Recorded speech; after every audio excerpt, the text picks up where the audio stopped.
5 बजे। तो मैं 5:15 भेजती हूँ लिंक, तब तक आप चले जाया करो या तो घर, ऐसा हो तो 15 मिनट में मेरे ख्याल से आप लोग घर पहुंच भी जाओगे। और घर पहुंच के पढ़ोगे तो अच्छे से पढ़ भी पाओगे।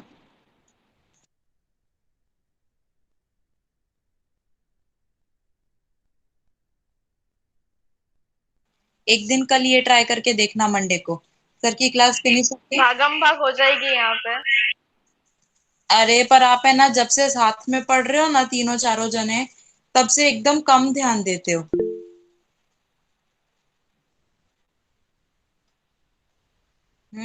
मंडे को ही टेस्ट ले लूं, फिर मंडे बोलना ट्यूसडे ले लो। नहीं नहीं, उसके बाद नहीं बोलेंगे। मंडे को तो टेस्ट है ही ना। जो चैप्टर 3 का टेस्ट है वो रिटर्न तो मंडे को ही है। अभी जो है वो मैं तो ओरल पहले पूछूंगी। ओरल ले लेना, उसके बाद रिटर्न ले लेना, दोनों हो जाएगा। मेरी बात बेटा, आज जो टेस्ट है, हाँ तो 2 चैप्टर साथ में, अच्छा अच्छा, जरूर जरूर। एक तो हो नहीं रहा ढंग से, 2 ले लूं एक साथ, है ना। मैं देखती हूँ कुलदीप, आप चैप्टर 3 का टेस्ट कैसे देते हो? सिर्फ एक ही चैप्टर का टेस्ट है 3 का मंडे को।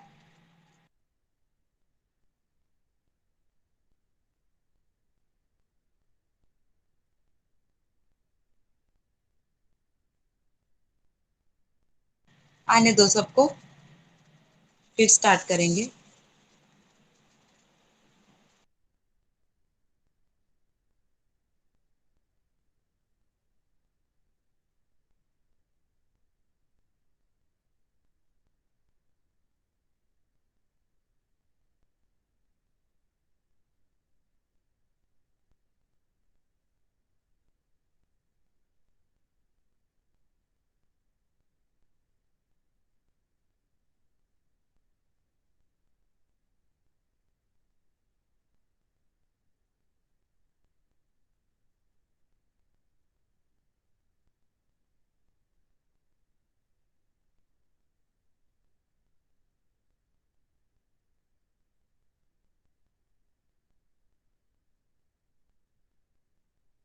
आज चैप्टर 3 का ओरल टेस्ट है। और मंडे को चैप्टर नहीं, आज चैप्टर 4 का ओरल टेस्ट है। और मंडे को चैप्टर 3 का रिटर्न।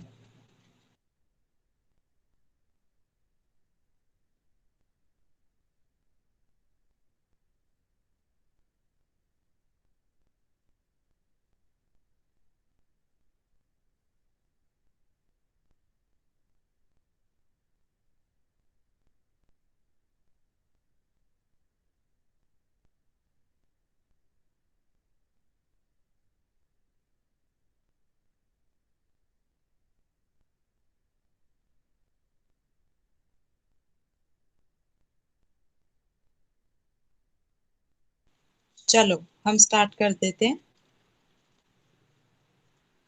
सबसे पहले समरीत, आप मुझे बताओ, इनडिफरेंस सेट क्या होता है?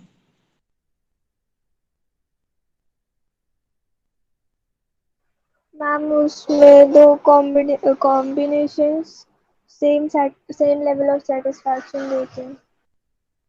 करेक्ट। कॉम्बिनेशन कितने गुड्स के होते हैं, मतलब कितने गुड्स होते हैं उसमें? दो। तो करेक्ट। तो इनडिफरेंस सेट क्या होता है? अब जिसको चैप्टर नहीं आया वो अब ध्यान दे तो थोड़ा थोड़ा फिर और समझ आने लग जाएगा। इससे ज्यादा बार कोई चीज रिपीट नहीं कर सकती हूँ, ये मैथ्स हो जाता है। तो ध्यान देना है। तो समरीत ने क्या बताया, इंडिफरेंस सेट क्या होता है? दो कॉम्बिनेशन ऑफ टू गुड्स जो आपको same level of satisfaction provide करते हैं, वो इंडिफरेंस सेट होता है। श्रुति देखो, इस एकदम इजी क्वेश्चन है। इंडिफरेंस सेट बताया समरीत ने। इंडिफरेंस कर्व क्या होता है वो बताओ आप।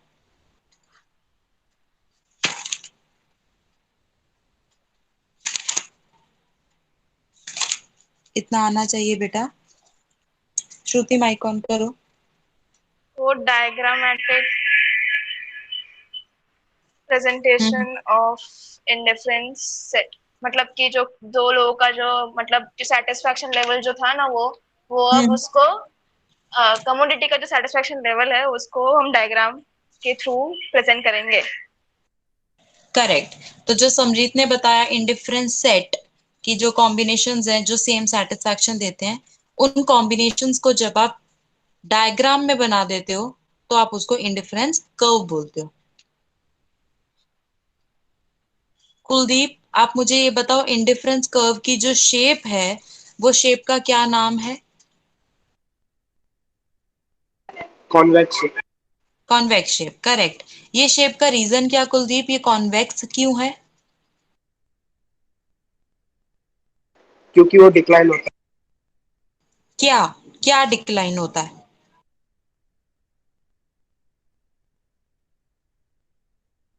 है, मार्जिनल रेट हाँ, मार्जिनल रेट ऑफ सब्स्टिट्यूशन। हाँ, किससे पूछ पूछ के बता रहे हो कि खुद ही बता रहे हो? याद आ रहे बता रहे हो। अच्छा ठीक है, करेक्ट। कॉन्वेक्स शेप का रीजन ये है, marginal rate of substitution decline होता है। मार्जिनल रेट ऑफ सब्स्टिट्यूशन जो है वो इंडिफरेंस कर्व के स्लोप का नाम है। तो आप पहले बोलोगे स्लोप डिक्लाइन होता है और स्लोप का नाम मार्जिनल रेट ऑफ सब्स्टिट्यूशन है। ठीक है। नमन, आप मुझे बताओ कि इंडिफरेंस कर्व डाउनवर्ड क्यों स्लोप करता है?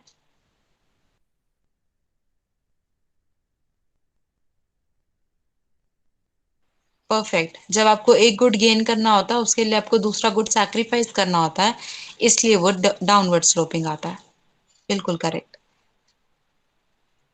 प्रभात, आप मुझे बताओ higher indifference curve higher satisfaction क्यों प्रोवाइड करता है?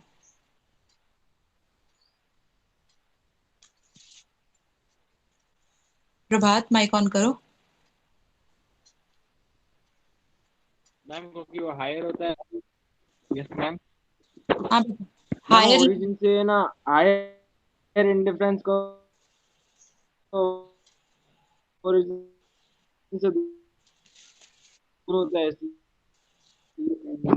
मुझे कुछ सुनाई नहीं दे रहा, बाकी सब एक बार बताना उनको। प्रभात की आवाज क्लियर आई क्या? नहीं आ रही ना? हाँ, प्रभात फिर से बोलो। नो समझ मैम। समझ नहीं आया कुछ, फिर से बोलो।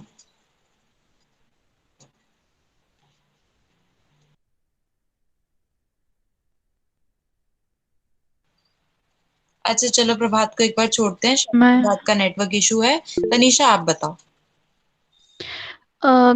मोनोटोनिक प्रेफरेंस के अकॉर्डिंग जो चीज़ हमारे पास ज़्यादा होती है वो हमें मीन्स जो ज़्यादा होता है वो हमें चाहिए होता है। जो हमारे पास ज्यादा होता है वो हमें ज्यादा सेटिस्फैक्शन देता है, करेक्ट।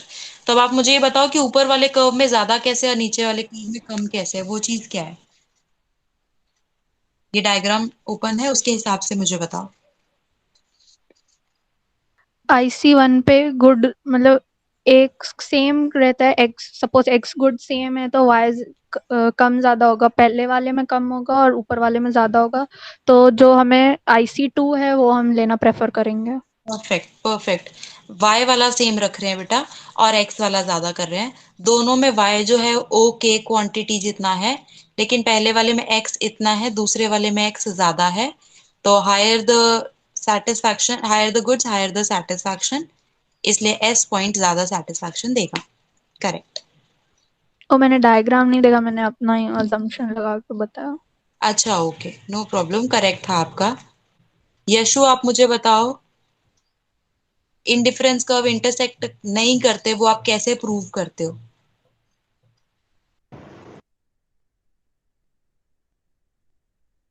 कॉन्ट्रैक्ट। माइक ऑन ही रखो, बार बार ऑफ नहीं करो। और मुझे बताओ कि हाउ विल यू प्रूव कि ये दोनों इंटरसेक्ट कभी नहीं करते?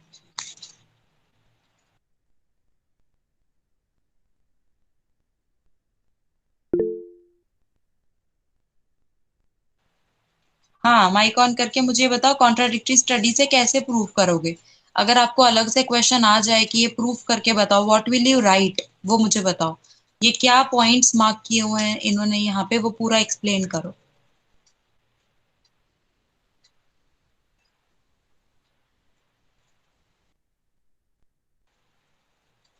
इतना टाइम मत लगाओ माइक ऑन करने में। इसमें अज्यूम करना है कि IC1 और IC2 दोनों इंटरसेक्ट नहीं कर रहे हैं, इंटरसेक्ट कर रहे हैं। मेरी आवाज आ रही है आपको? आ रही है, आप बोलो।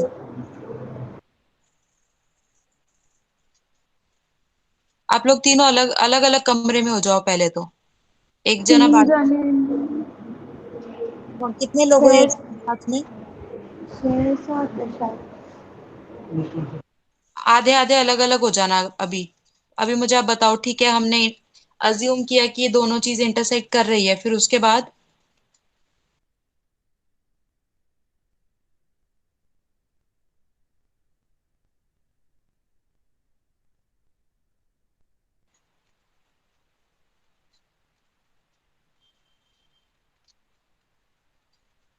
You are wasting.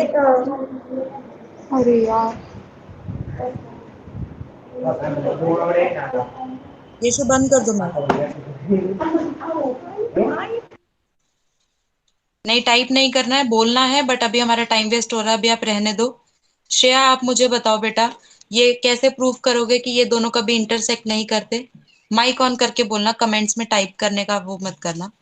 दीदी, इसका हुआ A is equals to B और A is equals to C है, तो इसका मतलब B is equals to C भी हुआ। करेक्ट, फिर? और जो कंजम्पशन ऑफ एक्स गुड है वो B से बड़ा है। नहीं, ऐसे नहीं लिखोगे, कंजम्पशन ये एक्स से बड़ा है, ठीक है। दोनों डिफरेंस आईसी कर्व पे है, करेक्ट। बी और सी इक्वल दिया है, इक्वल आया जो श्रेया ने अभी बताया, लेकिन बी अलग कर्व पे है, सी अलग कर्व पे है। अगर अलग अलग कर्व्स पे होते हैं तो वो कभी भी सेम सेटिस्फैक्शन नहीं देते। अगर वो सेम सेटिस्फैक्शन नहीं दे रहे, मतलब ये हमारा आंसर रॉन्ग आ रहा है, इसका मतलब हमारी अजम्पशन रॉन्ग थी, इसका मतलब ये कभी भी इंटरसेक्ट नहीं करेंगे।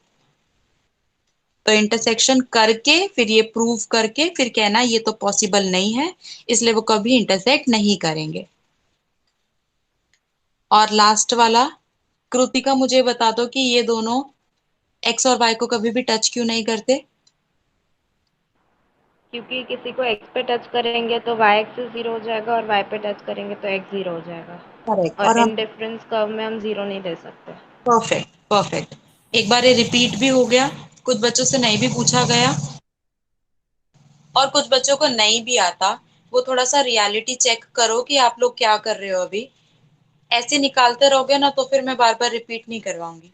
Once I get to know कि you are not serious, I stop paying attention to you, then मैं बार बार नहीं पूछूंगी फिर आपको। आपकी मर्जी है आपको ढंग से पढ़ना है कि नहीं, ठीक है।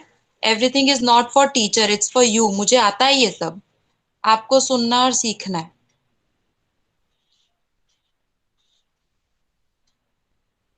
आगे करवा रही हूँ। कल ये हमने थोड़ा सा बजट लाइन के बारे में किया था, वो हम रिपीट करते हैं।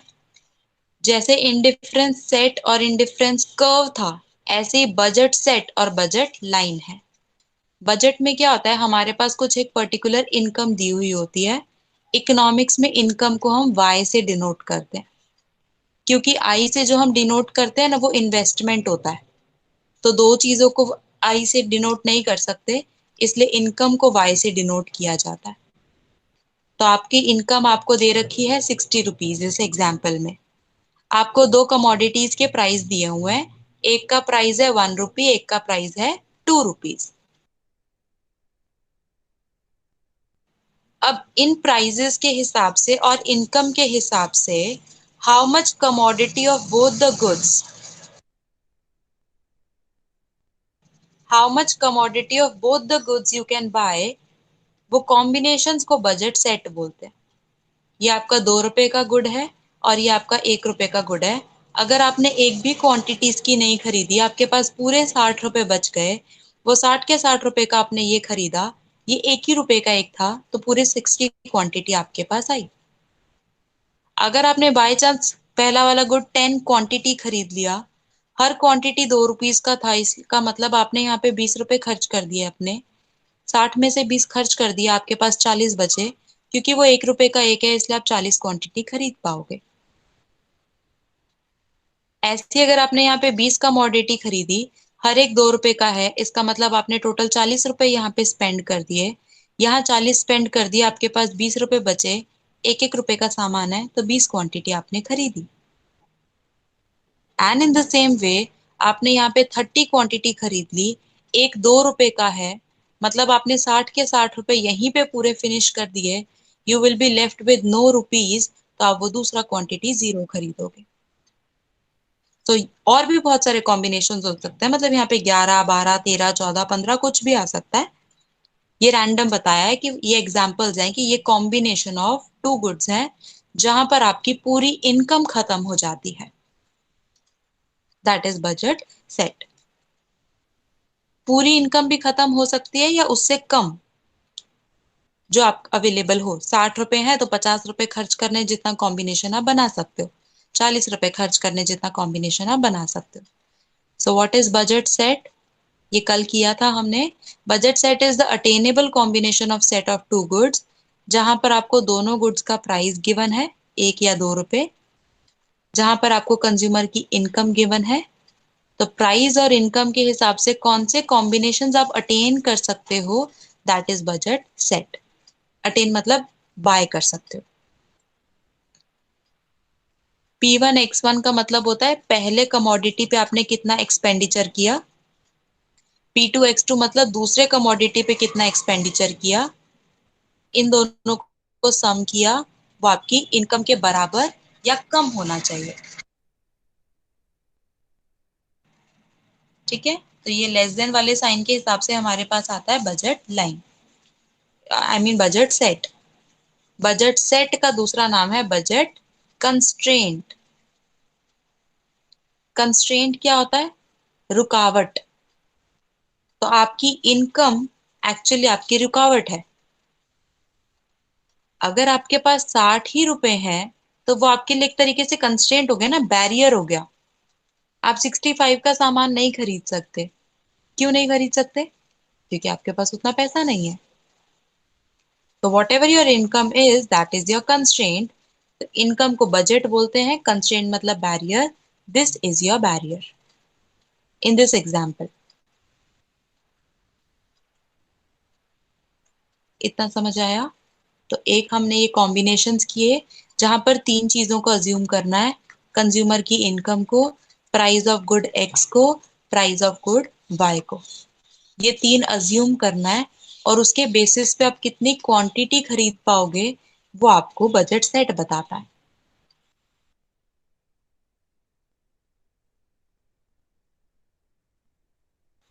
अब ये हॉट्स का क्वेश्चन देखो, क्या क्या 3 चीजें अपन ने कांस्टेंट अज्यूम की? y, px, py। ये 3 चीजें कांस्टेंट हमने अज्यूम की। ये कह रहे हैं what can lead to change in budget set. किस वजह से बजट सेट चेंज होगा? अगर इन तीनों में से कोई भी चीज चेंज होगी तो बजट सेट चेंज हो जाएगा। अगर यहाँ पे 2 रुपए के बदले उसका गुड 1 रुपया कर दो तो सारा बजट सेट चेंज हो जाएगा ना फिर तो बजट सेट कब चेंज होगा? जब जो 3 चीजें हमने कांस्टेंट अज्यूम की हुई है वो 3 चीजों में कोई भी चेंज आएगा तो हमारा बजट सेट भी चेंज हो जाएगा। एक बार मुझे कमेंट्स में बता दो इतना समझ आया तो मैं आगे डायग्राम पे मूव ऑन करूं। ये टेबल समझ आ गया और वो सेट।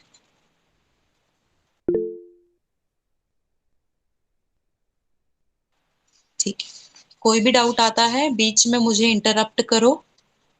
बिकॉज हम आमने सामने नहीं है तो इतना सा एफर्ट आपको डालना रहेगा कि कुछ भी नहीं समझ आता तो बार बार पूछो। अब ये जो हमने ऊपर किया उसको अपन डायग्राम में प्रेजेंट मैम कर। हाँ हाँ बोलो बेटा। मैम मैम ऑफलाइन क्लासेस के कोई चांस है ही नहीं चांस? अभी एक्चुअली ना पार्थ 100% कैपेसिटी अलाउड भी नहीं है बेटा। मैम वो 50% तो बोली अलाउड। वो तो मैम चलता है मैम वो तो। अरे नहीं चलता। चंद्र सर की क्लास फेमस है ना, लास्ट टाइम भी हमने ऐसा किया था। हमने नहीं किया था, हमारे किसी दूसरे उसने किया था। तो कोई मैम थी शायद, सर को पूछना, तो उनको पेनल्टी लगी थी बहुत हैवी।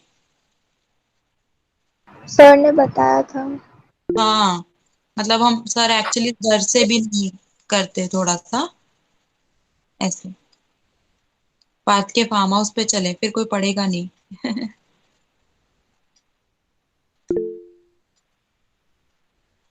थोड़े से भी चांसेस होंगे तो मैं मेरे हिसाब से सामने से आपको बोल दूंगी। मैम लेकिन मैम आप ऐसा भी कर सकते हो ना, इधर आके पढ़ाओ ऐसा। ऑनलाइन तो जो बच्चे हैं वो अटेंड कर लेंगे, आपका लैपटॉप भी भले लेके आओ। देखो, सर का तो कैसा सिस्टम है कि वो बोर्ड पे ही लिखवाते हैं, तो वो वैसे भी रेगुलर पढ़ा रहे हैं और ऑनलाइन वाले बच्चों को भी रेगुलर दिख रहा है। अगर मैं आपके सामने आके भी पढ़ाऊं ना तो कोई सेंस नहीं बनेगा, क्योंकि मुझे मार्किंग तो फिर लैपटॉप में ही करनी पड़ेगी ना, और आप मेरे लैपटॉप को देख नहीं पाओगे, वो इतना क्लैरिटी नहीं आएगा। फिर भी हम कोशिश करते हैं, ओके ओके मैम। अगर अगर कुछ सेटिंग होता है तो फॉर श्योर हम कर लेंगे, नो प्रॉब्लम। ठीक है, अभी आगे बढ़ते हैं। जो हमारे ये जो कॉम्बिनेशंस हैं 0 60 10 40 20 20, 0 60 10 40 20 20 और क्या है 30 0, इन कॉम्बिनेशंस को जब आप अपने वो ग्रीन वाला जो पेपर आता है ग्राफ पेपर, उस पे प्लॉट करोगे तो ऐसी लाइन आपको मिलेगी। ये 0 60 वाला पॉइंट है, ये 10 40 वाला पॉइंट है, ये 20 20 वाला पॉइंट है, और ये लास्ट वाला 30 0। स्ट्रेट लाइन आएगी और वो भी डाउनवर्ड स्लोपिंग आएगी। क्यों डाउनवर्ड स्लोपिंग आया? अगेन सेम रीजन, जब हमने एक कमोडिटी को धीरे धीरे करके इंक्रीज किया तो हमारा दूसरा वाला कमोडिटी क्या हुआ? डिक्रीज हुआ। जब कभी भी ऑपोजिट रिलेशन होगा, इररिस्पेक्टिव ऑफ द चैप्टर कौन सा हम पढ़ रहे हैं, कौन सा सब्जेक्ट हम कर रहे हैं, वो कॉमन लॉजिक है। एक चीज बढ़ती है और एक चीज कम होती है तो डाउनवर्ड स्लोपिंग लाइन ही आएगी। शेप कैसी भी हो पर आएगी नीचे की तरफ ही। तो बजट लाइन याद रखना है, budget line is a straight line, straight line and that too downward sloping. अब ये जो बजट लाइन है ना, ब्लू वाली लाइन जो है, ये सुनना ध्यान से, ये जो ब्लू वाली लाइन है, इस ब्लू लाइन पे हमारी पूरी 60 रुपीज की जो इनकम है वो खर्च हो रही है। जैसे अगर आप ये 50 और ये 5 आएगा यहाँ पे, ये हमने लिखा नहीं हमारे टेबल में, लेकिन अगर आप ये भी करते तो 5 क्वांटिटी ये खरीदी, मतलब आपके 10 रुपए लग गए, 60 में से 10 रुपए लग गए, 50 बचे, वो आपने दूसरे खरीद लिए। हाँ, तो ये जो लाइन है एग्जैक्ट, इसके जो भी डॉट्स हैं, हम हर एक माइनर माइनर डॉट तो नहीं बता सकते, पर अनलिमिटेड जितने भी इसमें पॉइंट्स हैं, वो सारे पॉइंट पे आपके 60 रुपीज फिनिश हो रहे हैं, पूरे के पूरे 60 रुपए खर्च हो रहे हैं। ये लाइन वो लाइन है। इसके अंदर जो ट्राइंगल बन रहा है, जो ये है, ये पूरा एरिया, ये वो पॉइंट्स हैं, इनमें से कोई भी पॉइंट आप चूज करो, ये वो पॉइंट है जहां पर आपके 60 रुपीज से कम खर्चा हो रहा है, 10 20 30 40 ऐसे खर्चा हो रहा है। जैसे फॉर एग्जांपल ये पॉइंट में लूं, ये 10 क्वांटिटी खरीदा तो 2 रुपए की एक क्वांटिटी है, 20 रुपए लग गए। और ये 10 क्वांटिटी खरीदा, 1 रुपए का एक था तो 10 रुपए लग गए। How much total money you spent here? 30। How much money you had? 60। सो ये जो अंदर के जितने भी पॉइंट है अनलिमिटेड अनलिमिटेड, उन सब में आपका 60 से कम रुपए का खर्चा हो रहा है। And correct,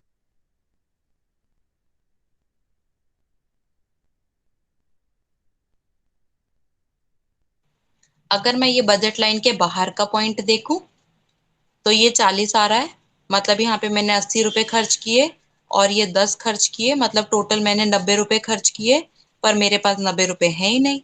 I only have 60 rupees right now. तो ये जो बजट लाइन है, इसके बाहर का कोई भी पॉइंट है वो अनअटेनेबल है। आई इतनी बात समझ में? तो 3 चीजें याद रखनी है। जो बजट लाइन है हमारी, उस पे एग्जैक्ट 60 रुपीज खर्च हो रहे हैं, मतलब हमारी इनकम खर्च हो रही है। अंदर वाले के लिए हमारे पास पैसा है पर हम पूरा खर्च नहीं कर रहे, और बाहर वाले पे 60 रुपए से ज्यादा खर्चा होगा कोई भी पॉइंट पे, और हमारे पास उतना पैसा नहीं है।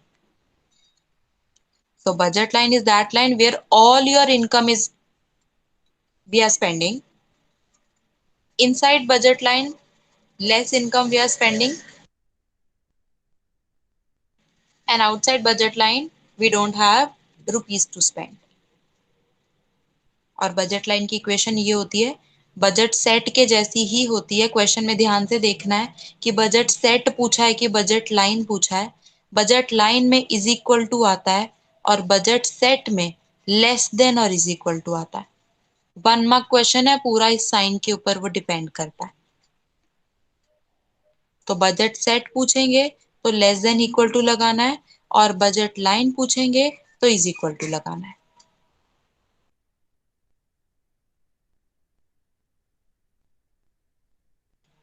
अब ये बजट लाइन की डेफिनेशन दी है। बजट लाइन ऑफ कोर्स एक लाइन है शोइंग डिफरेंट पॉसिबल कॉम्बिनेशन, अलग अलग कॉम्बिनेशंस हैं गुड 1 और गुड 2 के, विच अ कंज्यूमर कैन बाय, जो कंज्यूमर खरीद सकता है, गिवन हिज बजट मतलब इनकम, बजट मतलब income, price of good 1, price of good 2।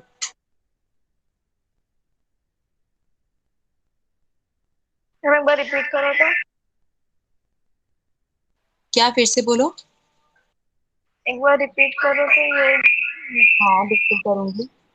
देखो बजट लाइन क्या है? बजट लाइन एक ऐसी लाइन है जो अलग अलग पॉसिबल कॉम्बिनेशंस दिखाता है गुड 1 और गुड 2 के। ये है ना अपनी बजट लाइन, इसके ऊपर पॉसिबल कॉम्बिनेशंस हैं। देखो गुड x के और गुड y के अलग अलग कॉम्बिनेशंस हैं, जिसमें हमको 3 चीजें गिवन है। कौन सी 3 चीजें? Income, price of good x, price of good y। तो वही इन्होंने लिखा है।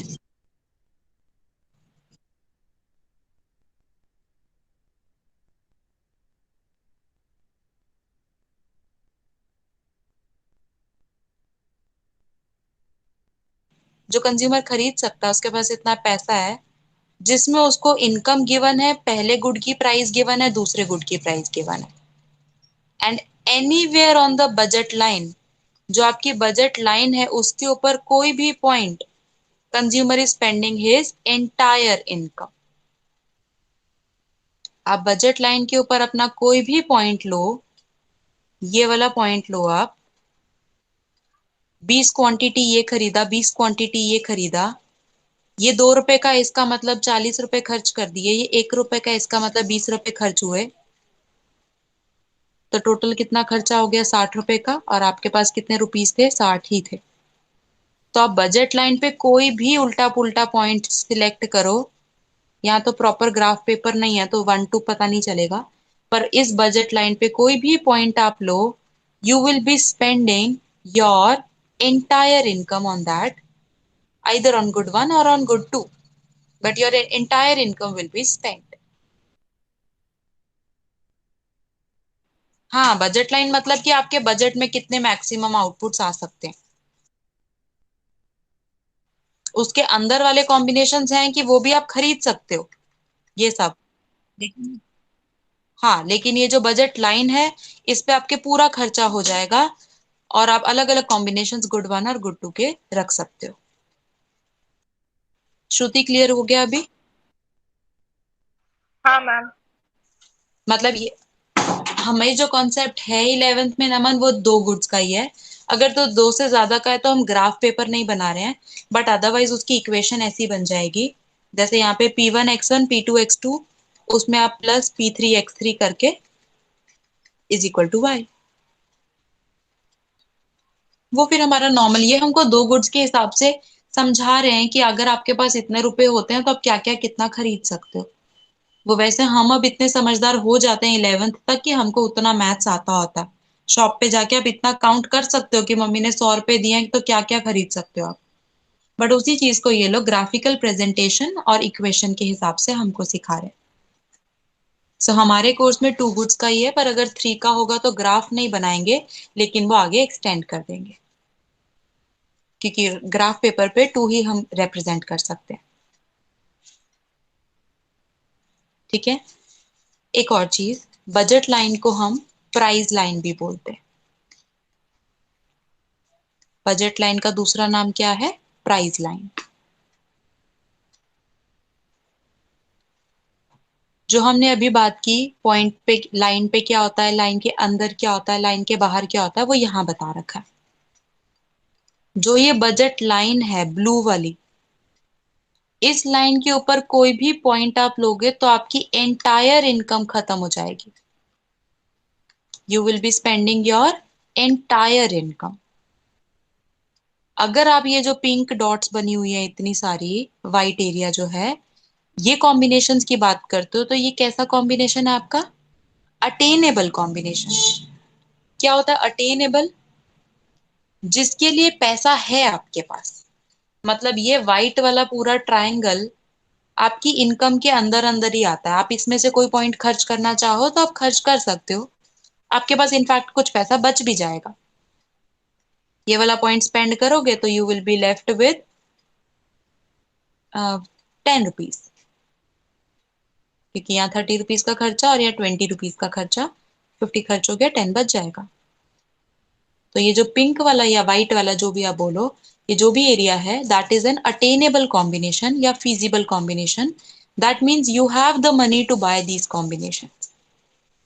एंड ये जो दूसरा कलर है, सबको अपनी स्क्रीन पे थोड़ा थोड़ा शेडेड अलग दिख रहा होगा, whatever yellow green combination it is, ये पूरा एंड तक कहीं भी लगाओ, ये पूरा नॉन अटेनेबल है। We don't have the money to buy these combination. क्यों? क्योंकि हम जो मैक्सिमम कॉम्बिनेशंस बाय कर सकते थे वो हमारी बजट लाइन है।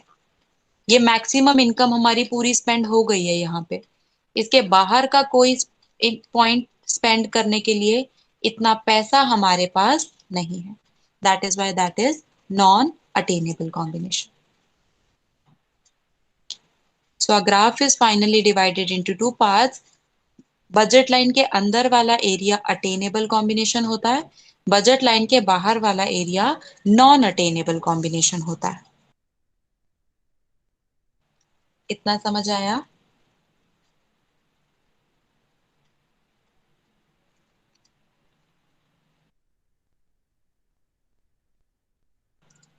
अटेनेबल या नॉन अटेनेबल बोलो या फिर फीजिबल या नॉन फीजिबल बोलो, वो एक ही बात होती है। अब इनके बीच में बजट सेट और बजट लाइन के बीच में डिफरेंस है। दोनों में से कोई एक डेफिनेशन 1 मार्क में मोस्टली आएगी। ठीक है। What is the standard type की इस चैप्टर में क्या आता है? इंडिफरेंस कर्व में से प्रॉपर्टीज आती हैं और बजट सेट या बजट लाइन में से कोई इक्वेशन आती है, या इस इक्वेशन के ऊपर कई बार वो घुमा फिरा के कुछ न्यूमेरिकल सा बना के वो पूछ लेते हैं। कोई एक दो चीज दे देते हैं, फिर आपको पूछते हैं कि वो कितना आप खरीद पाओगे, ऐसा सब। तो बजट सेट और बजट लाइन में क्या डिफरेंस है? बजट सेट भी एक्स और वाई के ऊपर खर्चा है, जो आपकी इनकम पूरी खर्च हो सकती है या उससे कम खर्चा। मतलब बजट सेट के अंदर ये वाला एरिया भी आता है और ये लाइन भी आती है। और बजट लाइन वो लाइन है जहां पर आपकी एंटायर इनकम स्पेंड होती है। मतलब वहां पे ये वाला एरिया नहीं आता, वो सिर्फ इस लाइन की बात कर रहे हैं। ठीक है। वही चीज यहाँ लिखी है कि आपकी इनकम इक्वल्स टू और लेस देन स्पेंड होती है, ये साइन को एक्सप्लेन कर रहे हैं।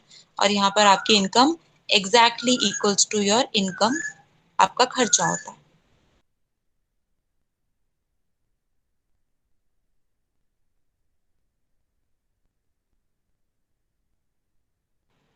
अभी तक जितना किया एक बार व्हाइट बोर्ड पे प्रेजेंट कर रही हूँ। कोई भी चीज नहीं समझ आए तो पूछना।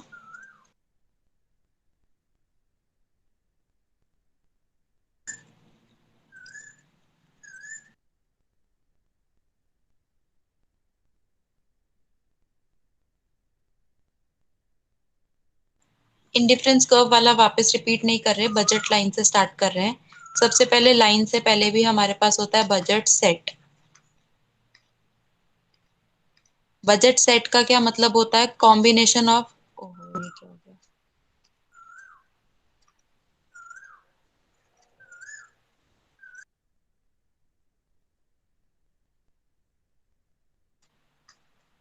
हाँ, बजट सेट का मतलब क्या होता है? कॉम्बिनेशन ऑफ दो गुड्स जहां पर आपकी इनकम या तो पूरी खर्च हो रही है या उससे थोड़ा सा कम पैसा खर्च हो रहा है। जैसे सपोज हमारे पास दोनों प्रोडक्ट्स एक एक रुपए के हैं कन्वीनियंट रखने के लिए, और मेरे पास सपोज टोटल 20 रुपए हैं, तो या तो मैं ये बिल्कुल नहीं खरीदूं या 20 क्वांटिटी ये खरीद लूं, 5 ये 15 ये 10 ये 5 ये खरीदूं ही ना, पूरा 20 ये खरीद लूं? नहीं, ये पूरा 20 खरीद लूं और ये खरीदूं ही ना। ऐसे और भी कितने भी कॉम्बिनेशंस हो सकते हैं जिनका सम आपका 20 बनता है। तो ये जो पर्टिकुलर कॉम्बिनेशंस बन रहे हैं, ये सब कॉम्बिनेशंस आपके बजट सेट होते हैं। इस बजट सेट को जब आप डायग्राम में प्रेजेंट करते हो तो आपके पास बजट लाइन आती है। बजट लाइन की दो कैरेक्टरिस्टिक्स है, एक तो ये लाइन डाउनवर्ड स्लोपिंग है, क्योंकि आप एक गुड इंक्रीज कर रहे हो तो दूसरा आपको कम करना है, और दूसरा स्ट्रेट लाइन है, करेक्ट। जैसे इंडिफरेंस कर्व कॉन्वेक्स था, ऐसे बजट लाइन याद रखना है कि वो स्ट्रेट लाइन है। अब बजट लाइन वो लाइन है जहां पर आपकी एंटायर इनकम खर्च हो रही है। अगर इसके अंदर के पॉइंट की बात करते हो तो आपकी इनकम से कम खर्चा है। अगर इसके बाहर के पॉइंट की कोई बात करते हो तो इनकम से ज्यादा का खर्चा है, जो आपके लिए पॉसिबल नहीं है। तो अंदर वाले को हम बोलते हैं अटेनेबल, कि आप वो खरीद सकते हो, और बाहर वाले को हम बोलते हैं अनअटेनेबल, मतलब उतना पैसा हमारे पास अवेलेबल नहीं है। ज्यादा कोई हार्ड एंड फास्ट बात नहीं है, इजी ही है ये सब।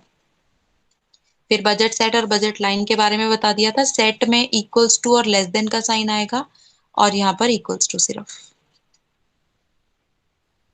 अब आ जाते हैं स्लोप पे। किसी का भी स्लोप होता है ना, स्लोप का फॉर्मूला क्या होता है आपको पहले भी बताया था, delta y by delta x. अब वो चैप्टर 1 का स्लोप हो, 2 का हो, 3 का हो, 4 का हो, स्लोप का मतलब यही होता है, delta y upon delta x. यहाँ पर y क्या है? Quantity of good y। x क्या है? Quantity of good x। हाँ, इसमें कांस्टेंट रहेगा। अपन ये वाले टेबल से करते हैं। ये हमारा जो बढ़ता है वो हमेशा गुड x होता है, ठीक है, x एक्सिस पे, और जो कम होता है वो हमेशा y एक्सिस पे आएगा, ऑलवेज मेक श्योर। अब हमको निकालना है स्लोप। स्लोप का formula delta y by delta x. पहला वाला तो डैश आएगा, फिर इसमें कितना चेंज आया? 20 यूनिट्स का, और इसमें कितना चेंज आया? 10 यूनिट्स का। ऐसे नेक्स्ट टू, इनमें कितना चेंज आया? 20। इनमें कितना आया? करेक्ट, 10। वापिस इसमें 20 है, वापिस इसमें 10 है, तो 20/10। हर बार आपका स्लोप कितना आ रहा है? 2। What is your slope? Constant. क्या बात बताई थी? स्लोप कांस्टेंट होता है तो शेप कैसी आती है? Straight line.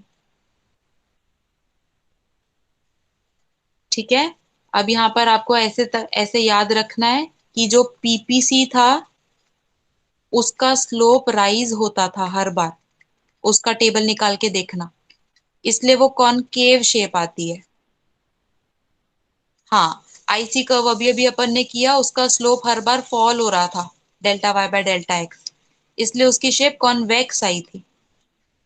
और अभी अभी बजट लाइन का अपन ने किया जिसका स्लोप कांस्टेंट है,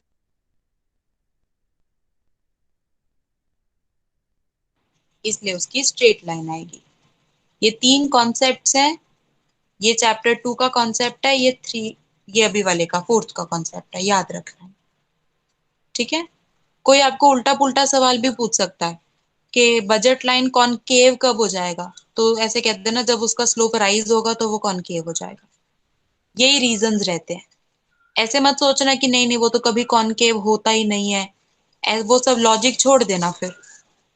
जो वो सवाल पूछे उस हिसाब से स्लोप का नाम लिख देना कि ऐसी शेप चाहिए तो स्लोप ऐसा होना चाहिए। ये तीनों जो लिखे।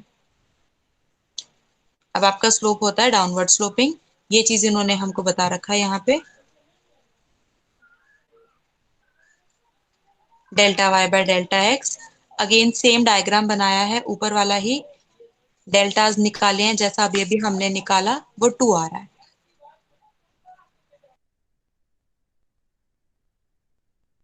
एक सेकेंड होल्ड करना।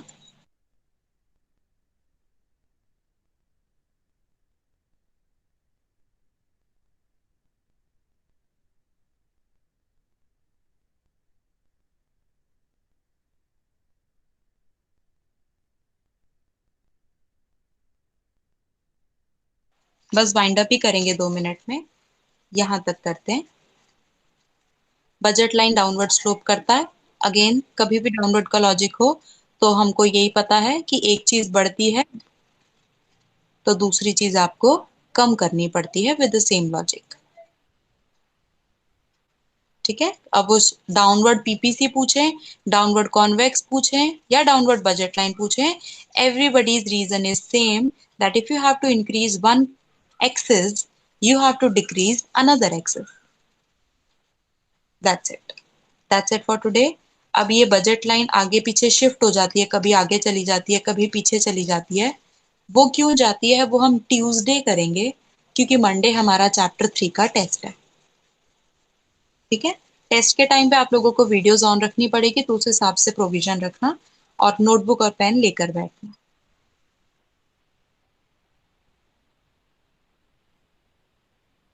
हाँ, यस करेक्ट। पर वो आराम से डिटेल में सबको धीरे धीरे करके नेक्स्ट क्लास ट्यूसडे को बताऊंगी। और अगर चैप्टर 3 में कोई भी डाउट आता है, रात को पढ़ने बैठो, कल संडे को पढ़ने बैठो, कभी भी बैठो, उसकी फोटो मुझे व्हाट्सएप करो, मैं आपको ऑडियो नोट बना के समझा दूंगी। ठीक है। डाउट्स मत रखना। मेक श्योर कि अभी टेस्ट के लिए प्रिपेयर कर रहे हो तो इतना अच्छे से कर लो कि बस एग्जाम की प्रेपरेशन वो फिनिश हो जाए।